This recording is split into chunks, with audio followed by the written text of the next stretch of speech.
আপনাদের বাংলাদেশের সিলেটের কোথাকার মানুষ, সিলেটের মানুষ, উনি বলছেন যে আমরা মাযহাব মানে কেন জানেন? মাযহাব মানার প্রথম এবং প্রধান কারণ কিছু কিছু মাসালা নাকি কোরআনেও নেই, হাদিসেও নেই, এই জন্য মাযহাব মানতে হয়। কি বললাম বলেন তো? কোরআনেও নেই, হাদিসেও নেই, এই জন্য মাযহাব মানতে হয়। আমি মোবাইল থেকে একটু বক্তৃতাটা চালাচ্ছি, হুজুরের মুখ থেকে শোনেন হুজুর কি বলে। আচ্ছা, আজকে মনে করেন বিবাহ হবে, কবরপুরের একদম পর থাকে সৌদি আরব অথবা থাকে লন্ডন। আপনার একজন আত্মীয়কে তার সাথে বিয়ে দিচ্ছেন, কিন্তু সে আসতে পারতেছে না। বলেন ঠিক আছে, মোবাইলে বিয়ে হয়, বিয়ে হবে কোথায়? একটু কথা বলেন না কেন, কিসে? এখন মোবাইলে বিয়ে যদি হয়, জামাই লন্ডন, বউ বাংলাদেশে, মোবাইলে বিয়ে করলে বিয়ে হবে কি না? ভাই কত দিন আপনারা সবাই কত দিনের যে হবে কত তো আমরা করে, আপনারা মশলাটা বুঝেন। শুধু মোবাইলে যদি বিয়ে দেন তাহলে বিয়ে হবে কি হবে না, এই মাসআলা কোরআনেও নাই, এই মাসআলা হাদিসে পাবেন। কারণ রাসূলুল্লাহর যুগে মোবাইল ছিল, কথা বলেন না কেন? তো রাসূলুল্লাহ সাল্লাল্লাহু আলাইহি ওয়াসাল্লামের যুগে যেহেতু মোবাইল ছিল না, এখন মোবাইলে বিবাহ করলে বিবাহ হবে কি হবে না, সেই মাসআলা কোরআন শরীফেও পাবেন না, হাদিস শরীফেও পাবেন না। মজা লাগবে না? আসেন হুজুর একটু আমরা বলি, সেটা আপনি ওয়াজ করবেন, আমরা একটু করি। হুজুর একটা আর্গুমেন্ট পেশ করেছে। হুজুর বলছে কিছু কিছু মাসালা আছে যেগুলো কোরআনেও নেই, হাদিসেও নেই। উদাহরণস্বরূপ বলেছে বউ আছে লন্ডনে, স্বামী আছে বাংলাদেশে, মোবাইলে বিয়ে পড়ানো হবে। এখন যদি বিয়ে পড়ায় বিয়ে হবে কি হবে না, এ কথা কোরআন হাদিস থেকে দলিল দাও। যেহেতু আমরা কোরআন হাদিস থেকে সরাসরি দলিল দিতে পারবো না, এই জন্য নাকি মাযহাব মানতে হবে। তো আমার হচ্ছে অ্যান্টিভ্যানাম একটা জবাব, টিট ফর ট্যাট। এই জন্য যদি মাযহাব মানতে হয়, আমার প্রশ্ন, মোবাইলে বিয়ে পড়ানো জায়েজ না না জায়েজ? বউ আছে লন্ডনে, স্বামী আছে বাংলাদেশে, এখন মোবাইলে বিয়ে পড়ানো হবে। এই বিয়ে যদি পড়ানো হয়, এটা জায়েজ না না জায়েজ? ইমাম আবু হানিফা রাহিমাহুল্লাহর ফতোয়া তুমি দাও। ইমাম আবু হানিফা রাহিমাহুল্লাহর যুগে মোবাইল নিশ্চয়ই ছিল। উনি আমাদেরকে জবাব দিয়ে বলছে আল্লাহর নবীর যুগে তো মোবাইল ছিল না, তাই হাদিসে তো পাওয়া যাবে না। তো হুজুর, ইমাম আবু হানিফার যুগে কি মোবাইল ছিল? যদি না থাকে তুমি কোন ফতোয়া মানো? আর এই কথা সুস্পষ্ট হয়ে প্রমাণিত, বইটার নাম হচ্ছে জাস্টিস তাকি উসমানীর দরসে তিরমিজি আল কাউসার প্রকাশনী থেকে ছাপানো হয়েছে, বাংলাদেশের কওমিদের মাদ্রাসা সিলেবাসের বই। এই বইটার উপরে পরীক্ষা নেওয়া হয়, পাস করানো হয়, ফেলও করানো হয়, কিন্তু ভেতরে যেগুলো আছে সেগুলো মানা হয় না। এই বইটার মধ্যে একটা শুধু অংশ দেখাবো, অনেক ডিটেল আলোচনা আমার ফেসবুকের মাধ্যমে আপনারা দেখে নিতে পারেন। হানাফি ভাইদের মাযহাব মানার পদ্ধতি দেখেন, যারা আছেন জুম করবেন। সুনানে তিরমিজি, দারসে তিরমিজি, জাস্টিস তাকি উসমানীর এই বইটার 2য় খণ্ড 72 নম্বর পৃষ্ঠায় কি লিখছে দেখেন। বলছেন একটা মাসালার ব্যাপারে। কি মাসালা জানেন? এখন আমরা আত্মীয়তার বইটাকে বসে আঙুলটাকে ইশারা করি, করি কি করি না? এখন ইমাম আবু হানিফা থেকে এই মর্মে কোনো ফতোয়াই প্রমাণিত না, একবারও প্রমাণিত নয়, বারবারও প্রমাণিত নয়। এই জন্য একজন হানাফি মুকাল্লিদ কি বলছে দেখেন, জাস্টিস তাকি উসমানী নকল করেছেন। তিনি বলছেন আমাদের জন্য ইমাম আবু হানিফা রাহিমাহুল্লাহর কথাই প্রয়োজন, রাসূলের হাদিস যথেষ্ট নয়। বলেন নাউযুবিল্লাহ মিন জালিক। পরিষ্কার বাংলাতে লেখা, আরবি নয়। তারাই লিখেছে, তারা অনুবাদ করেছে। এই জন্য আমি বলেছি কাগজ তোমারা, কলম ভি তোমারা, ছাপনে वाला প্রেস ভি তোমারা, সির্ফ জবান এক আহলে হাদিস তালেবে ইলম কা। পরিষ্কারভাবে তারা লিখছে যে আমাদের জন্য আল্লাহ রাসূলের হাদিস যথেষ্ট নয়। কি যথেষ্ট নয়? হাদিস যথেষ্ট নয়। ইমাম আবু হানিফার ফতোয়াই আমাদের জন্য প্রয়োজন। আমি মুফতি সাহেবকে বলবো, মুফতি সাহেব আপনি যে আমাদেরকে জিজ্ঞাসা করলেন বউ আছে লন্ডনে আর স্বামী আছে বাংলাদেশে, মোবাইলে বিয়ে বলে বিয়ে হবে কি হবে না, আপনি আমার কাছে হাদিস তলব করেছেন, আমি আপনার কাছে তলব করছি আপনার ইমামের ফতোয়া থেকে একটা ফতোয়া দেখান।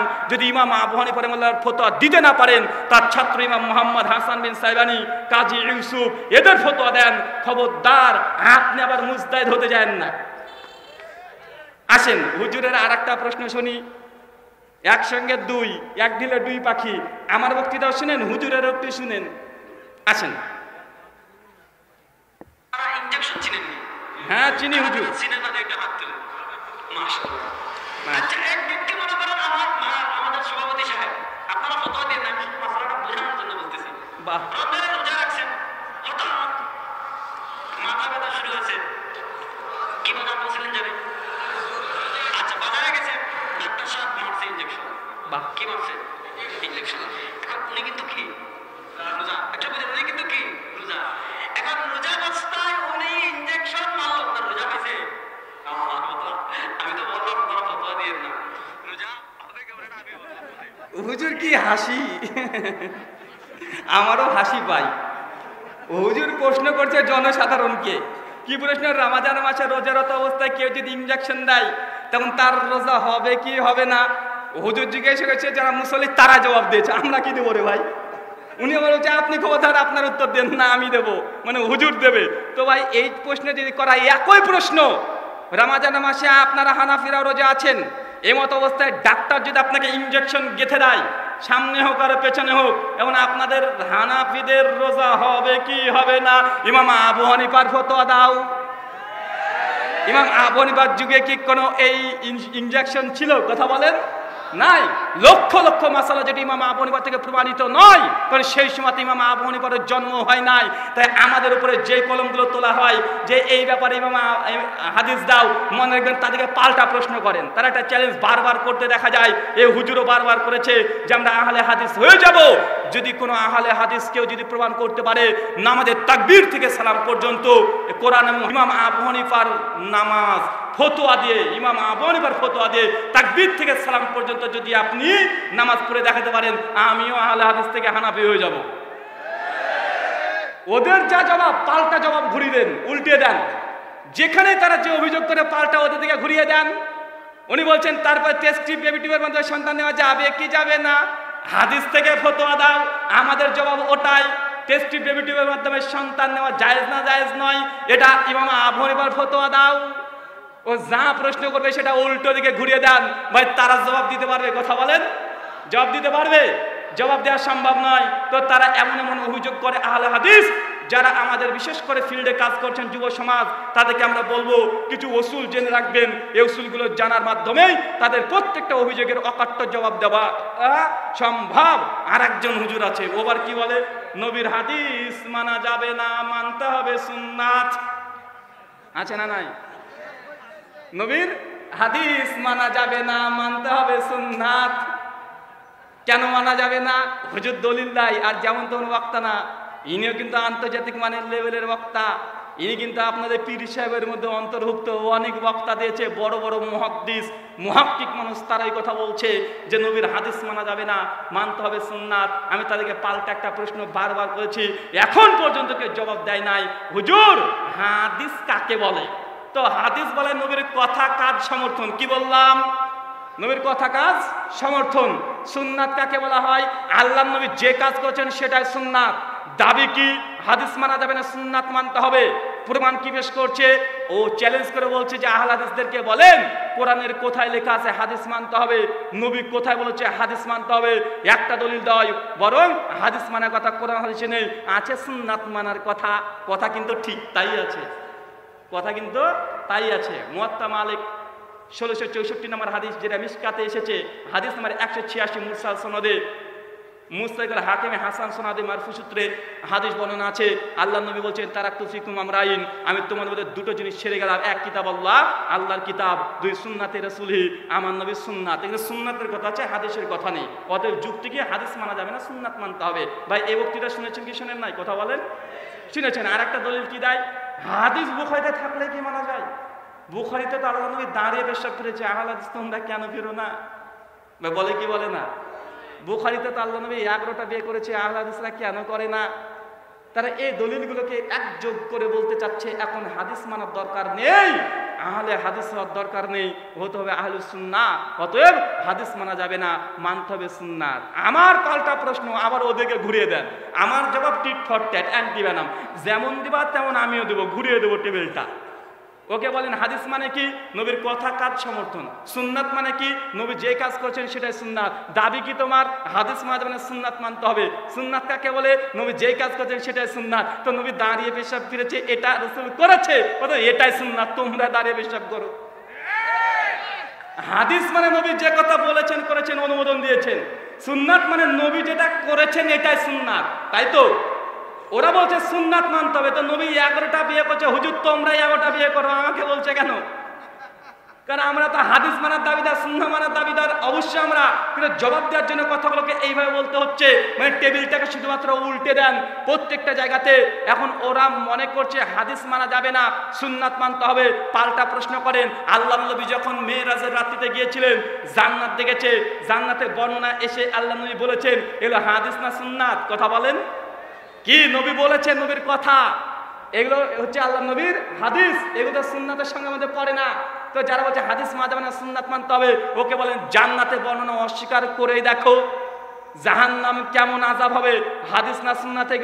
এগুলো হাদিস। যারা বলছে হাদিস মানা যাবে না, সুন্নাত মানতে হবে, ওদেরকে বলেন তুমি তাহলে জাহান্নামের বর্ণনাগুলো কেউ অস্বীকার করেই দেখো। ভাই করতে পারবে? কথা বলেন, কখনোই করতে পারবে না। মানে এগুলো থেকে বোঝা যাচ্ছে হাদিস আর সুন্নাতের মধ্যে মৌলিক কোনো পার্থক্য নেই। এটা ইংরেজরা আসার আগে ভারতবর্ষের উপমহাদেশের মধ্যে ইংরেজরা আসার পরেই হাদিসকে আর সুন্নাতের মধ্যে পার্থক্য করেছে। আমাদেরকে অভিযোগ করে আমরা নাকি ইংরেজদের দালাল, ভাই বলা হয় কি হয় না? কথা বলেন, বলা আহলে হাদিসরা ইংরেজদের দালাল। একটু টেবিলটাকে ঘুরিয়ে দেবো, এটা একটা ফেক নিউজ, ঘুরিয়ে দিই। যারা বলছে আহলে হাদিসরা ইংরেজের দালাল, আমাদের প্রথম প্রশ্ন, সুনানে তিরমিজি হাদিস নাম্বার 2192, হাদিস নাম্বার 2229, মুআবি ইবনে কুররাতা তার পিতার সূত্রে হাদিস বর্ণনা করছেন। এই স্টেজ থেকে একাধিকবার হাদিসটা পাঠ করা হয়েছে। মুআবি ইবনে কুররাতা তিনি মারফু সূত্রে হাদিস বর্ণনা করছে, ইজা ফাসাদুল শাম ফালা খায়রা ফিকুম লা তাজালু তাইফাতুন মিন উম্মতি মানসুরিন লা ইয়াযুররুহুম মান খাযালাহুম হাত্তা তাকুমু সাআত ক্বালা মুহাম্মদ বিন ইসমাঈল ক্বালা আলী ইবনুল মাদিনী হুম আসহাবুল হাদিস। রাহু সুনাত তিরমিজি কিতাবুল ফিতান হাদিস নাম্বার 2192। ইমাম তিরমিজি 1200 বছর আগে তিনি বলছেন তাইফে মানসুরা সাহায্য প্রাপ্তির দল সম্পর্কে আমি ইমাম বুখারীকে জিজ্ঞাসা করলাম। ইমাম বুখারী বলছে আমি এই কথা আলী বিন মাদিনী আমার উস্তাদকে জিজ্ঞাসা করেছি। আলী বিন মাদিনী বলেছে ফেরকায়ে নারজি মুক্তিপ্রাপ্ত দল তারা হচ্ছে আহলুল হাদিস। ভাই কি বলেন তো, কথা বলেন ভাই, কথা কার? এই কথা সুনান তিরমিজি এখনই খোলেন, 2192 নম্বর হাদিসে আছে তাইফে মানসুরা হচ্ছে আহলুল হাদিস। এখন আহলে হাদিসরা যদি ইংরেজের জামানায় তৈরি হয়ে থাকে, তো ভাই বলুন তো ইমাম তিরমিজি কি তাহলে ইহুদি খ্রিস্টানের দালাল ছিল? কথা বলেন, যদি আহলে হাদিস যদি ইংরেজের দালাল হয়ে থাকে, তাহলে ইমাম তিরমিজি আহলে হাদিসের এই কথাটাকে নকল করেছে আলী বিন মাদিনীর কল। আলী ইবনুল মাদিনী হচ্ছে ইমাম বুখারীর উস্তাদ, 234 হিজরিতে মৃত্যুবরণ করেছে। ইমাম বুখারী উস্তাদ বলছে ফেরকায়ে নারজি মুক্তিপ্রাপ্ত দল হচ্ছে আহলে হাদিস। এখন আহলে হাদিস যদি ইংরেজের জামানায় তৈরি হয়, তো সুনান তিরমিজিতে আহলে হাদিসকে ফেরকায়ে নারজি ঘোষণা করলো কে? কথা কি বুঝতে পারছেন আমার? তার মানে বোঝাচ্ছে আহলে হাদিস কোনো নতুন ফিরকা নয়, এটা আল্লাহর জামানা থেকে আদিবদ্ধ কাল পর্যন্ত চলে আসছে ধারাবাহিক পর্যায়ে, মাঝখানে কোনো বিরতি নেই, চলতেই আছে, কিয়ামত পর্যন্ত চলবে। কিন্তু আহলে হাদিসকে যারা বলছে ইংরেজের দালাল, এটা সম্পূর্ণ একটা মিথ্যা কথা। আসেন এবার আমরা দেখি আসলে ইংরেজদের জামানায় কারা পয়দা হয়েছে। এই অভিযোগ সামনে দুইজন করে, নামটা নিয়ে নিচ্ছি, রাগ করবেন না। এক ফেরকায়ে দেওবন্দি, দুই ফেরকায়ে বেরলভী। কারা? কথা বলেন ভাই। একটা দেওবন্দি, একটা বেরলভী। তারা আমাদেরকে বলে যে আমরা নাকি ইংরেজের জামানায় পয়দা, মানে তৈরি হয়েছি, সৃষ্টি হয়েছি। এখন তাদেরকে প্রশ্ন করেন যে তোমরা তো দেওবন্দি, কেন দেওবন্দি? তো তোমরা দেওবন্দি মাদ্রাসার উসুল মানহাজকে গ্রহণ করেছো। তো দেওবন্দি মাদ্রাসা কোথায়? আমাদের ভারতে। এখন ভারতবর্ষে দেওবন্দ মাদ্রাসা তৈরি হয়েছে, সৃষ্টি হয়েছে, ভেদ করা হয়েছে 1865 সালে। কত সালে? কথা বলেন বা ইতিহাস ভালো করে জেনে রাখেন। কত সালে? 1865, 1865, 1865 সালে। আর বেরলভী জামাতের মূল প্রতিষ্ঠাতা হচ্ছে আহমদ রেজা খান বেরলভী। তিনি জন্মগ্রহণ করেন 1343 হিজরিতে, মানে মাত্র আজ থেকে 100 বছর আগে। কথা কি আমার বুঝতে পারছেন? এখন তারা বলছে আহলে হাদিসরা ইংরেজের জামানায় তৈরি। পাল্টা প্রশ্ন করেন যে ভাইজান, দারুল উলুম দেওবন্দ সৃষ্টি হওয়ার আগে, তৈরি হওয়ার আগে পৃথিবীতে দেওবন্দি কোনো মাযহাব ছিল? কথা বলেন। কারণ দেওবন্দি কেন বলা হয়? কারণ মাদ্রাসা তৈরি হওয়ার পরে দেওবন্দি এই লকাবটা এসেছে। আর মাদ্রাসা তৈরি হয়েছে 1865 খ্রিস্টাব্দে। আর 1865 সাল শেষ হয় কিসের সময়? কিসের সময়? কথা বলেন। সেই সময় ইংরেজের জামানা, একদম ইংরেজরা সেই সময়তে একদম ভিড় গেড়ে আছে উপমহাদেশে। আর সেই সময়তে দারুল উলুম দেওবন্দ মাদ্রাসা তৈরি করা হয়। তো ইংরেজের জামানায় কারা পয়দা? আহলে হাদিস না দেওবন্দি? কথা বলেন। এখন ইতিহাস তুমি বেঁকিয়ে দেখাও দেখি। ক্ষমতা আছে, কারণ ইংরেজদের জামানাতে ওই সময়তে দারুল উলুম দেওবন্দের ভিত করা হয়েছে এবং বেরলভীদের ভিত করা হয়েছে। তাই ইংরেজের জামানায় যদি কেউ তৈরি হয়ে থাকে সেটা আহলে হাদিস নয়, সেটা কারা? দেওবন্দ এবং বেরলভী। কারণ সেই সময়তে তাদের মাদ্রাসা তৈরি হয়েছে। আর মাদ্রাসার আগে পৃথিবীতে কখনো দেওবন্দি বলে কেউ পরিচয় দিত না, কারণ মাদ্রাসায় তো ছিল না। নবী আদমের আগে কোনো মানুষ ছিল? কথা বলেন, নবী আদমের আগে মানুষ ছিল না? তো দেওবন্দি মাদ্রাসার আগে কেউ দেওবন্দি পরিচয় দেবে? স্বাভাবিকভাবে দেবে না। আর দেওবন্দি ইংরেজের জামানায় তৈরি, অর্থাৎ দেওবন্দিদেরকে আমরা বলতে পারি, বেরলভী মানহাজের অনুসারীকে বলতে পারি তোমরা ইংরেজের জামানাতে তৈরি, আমরা আহলে হাদিস তোমাদের আগেও ছিলাম। যেটা সুনান তিরমিজি থেকে দেখিয়েছি। ইমাম তিরমিজি 209 জন্মগ্রহণ করে 279 মৃত্যুবরণ করে। আলী বিন মাদিনীর কথা নকল করেছে, তিনি 234 হিজরিতে মৃত্যুবরণ করেছে। অর্থাৎ আমাদেরকে যে অভিযোগগুলো করছে প্রত্যেকটা ভাই তাদের কাঁধের পরে যাবে কি যাবে না? কথা বলেন, যাবে। ধারাবাহিক পর্যায়ে যদি এইভাবে বলতে চাই, তারা যেসব অভিযোগগুলো করে আমাদের ওপরে, এই অভিযোগগুলোর প্রত্যেকটা জবাব অকাট্য জবাব দেওয়া যায়। কিছুদিন আগে আপনারা দেখবেন সোশ্যাল মিডিয়াতে চলছে, খুব চলছে, একটার পর একটা চলতেই আছে।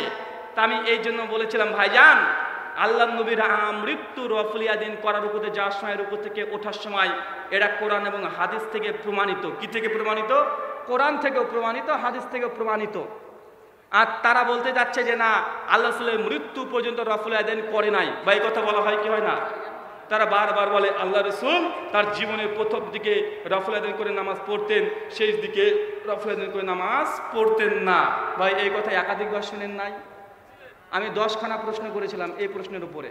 তাদের দাবি যে আল্লাহ রাসূল প্রথমের দিকে রফল আদান করে নামাজ পড়তেন, শেষের দিকে নামাজ পড়েনি, রফল আদান করে মানসুখ হয়ে গেছে এই দাবি করে। আমাদের প্রথম প্রশ্ন, রফল আদান যে মানসুখ, এটা কোরআনের কোন আয়াতে আছে? একটা প্রমাণ দেখাও। প্রশ্ন নম্বর 2, রফল আদান যে মানসুখ, এটা আল্লাহ রাসূল কি কখনো কোনো সময়তে কোনো একদিন কোনো এক সময়তে তিনি বলেছেন যে রফল আদান মানসুখ হয়ে গেছে? 3 নম্বর প্রশ্ন, রফল আদান যে মানসুখ, এটা আল্লাহ নবীর কোনো হাদিস, কোনো নবীর সাহাবী আজ পর্যন্ত কি বলেছে যে রফল আদান মানসুখ? 4 নম্বর প্রশ্ন, যে আল্লাহ নবীর সাহাবীদের যারা দেখেছে তাকে তাবি বলা হয়, তাবিরিকে এ দাবি করেছে যে রফল আদান মানসুখ বা আছে? কথা বলেন। ঘুমাচ্ছে? ঘুমাচ্ছে? কার কার ঘুম আসছে না তারা হাত তোলেন। কিরে ভাই, আপনারা মানুষ না ফেরেশতা? রাত্রি 2টো বাজছে ঘুমাচ্ছে না মানে? আজীব মানুষ, মানুষ তো না, সব পায়জামাতে মনে হচ্ছে। তো আমার কাছে এই 10টা প্রশ্ন ছিল। সর্বশেষ একটা প্রশ্ন আমার এটা, যে রফল আদান যে মানসুখ, এটা ইমাম আবু হানিফা রাহিমাহুল্লাহ থেকে যদি কেউ প্রমাণ দিতে পারে। কি প্রশ্ন বলেন তো ভাই? রফল আদান যে মানসুখ, ইমাম আবু হানিফা রাহিমাহুল্লাহ থেকে যদি কেউ প্রমাণ দিতে পারে, তো যে গ্রন্থ থেকে রফল আদান মানসুখ ইমাম আবু হানিফা থেকে প্রমাণ দিবে যে কলা ইমাম আবু হানিফা বলেছে রফল আদান মানসুখ হয়ে গেছে, যে বই থেকে দেবে সেই বইয়ের প্রত্যেকটা পৃষ্ঠায় পৃষ্ঠায় আমি 500 টাকার নোট বাংলাদেশের গুজে দিতে রাজি আছি। কথা বুঝতে পারছেন? মানে ইমাম আবু হানিফা তিনি জিন্দেগিতে একবার বলেনি রফল আদান মানসুখ, এটা বাংলাদেশের মানুষরা বলে বেড়াচ্ছে। কথা বুঝতে পারছেন? রফল আদান মানসুখ ইমাম আবু হানিফা থেকেও প্রমাণিত নয়, এটা সম্পূর্ণ মিথ্যা কথা। আল্লাহ তুমি আমাদেরকে এই কথাগুলো বোঝার তৌফিক দান করো। সকলে পড়ি আল্লাহুম্মা আমিন। অনেক রাত্রি হয়েছে, আমাদের এখন রফিকুল ভাই আছে। রফিকুল ভাইয়ের খুব মজার কথা শুনে নেবার, হাসতে হাসতে পেটে লাড়িয়ে ছেড়ে যেতে পারে। তাই পানি টানি খেয়ে নেন। আর আলোচনার শেষে ইনশাআল্লাহ সুন্নাতি দোয়ার মাধ্যমে, সভাপতির ভাষণের মাধ্যমে আলোচনা পরিসমাপ্তি ঘটানো হবে। আল্লাহ আমরা যারা যেখান থেকে এসেছি তাদেরকে সহি সালামতে সেই গন্তব্যস্থলে পৌঁছানোর তৌফিক দান করো। সকলে পড়ি আল্লাহুম্মা আমিন। এ দোয়া এ দাওয়া রেখে আলোচনা শেষ করলাম। ওয়া মা আলাইনা ইল্লাল বালাগ। আসসালামু আলাইকুম ওয়া রাহমাতুল্লাহ।